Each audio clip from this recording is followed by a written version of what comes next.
रहियो MHB HD news channel ऐं मां आहियां मोहम्मद नवाज़। दादू मां इरफान अली ब्यूरो चीफ जी ही रिपोर्ट। दादू लिगारी वेलफेयर एसोसिएशन सिंध पारां ज़िले दादू जे बाडी चूंड इजलास थियो, जंहिंमें लिगारी वेलफेयर एसोसिएशन ज़िला दादू सदर हाजी महरम अली लिगारी, जनरल सेक्रेटरी एडवोकेट मंजूर अली लिगारी, तालका दादू सदर Anwar Ali लिगारी, general secretary doctor अज़ीज़ अली लिगारी, सिटी सदर Mohammad Aslam लिगारी, city general secretary Sikandar Ali लिगारी ऐं ॿियनि खे चूंडियो वियो।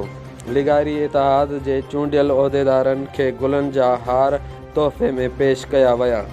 उन मौक़े ते लिगारी इतिहाद वेलफेयर एसोसिएशन ज़िला दादू जे सदर हाजी महरम अली लिगारी इजलास खे ख़िताब कंदे चयो त लिगारी इतिहाद वेलफेयर एसोसिएशन सिंध जी मरकज़ क़यादत जो थोराइतो आहियां, जिन मूं मथां एतमाद कंदे ज़िला सदर उहिदे ते मुक़ररु कयो आहे ऐं मां मुमकिन कोशिश कंदुसि त दादू ज़िले जी लिगारी बिरादरी जो इतिहाद वधि खां वधि मज़बूत करे ऐं अवाम जा मसइला हल करे सघां।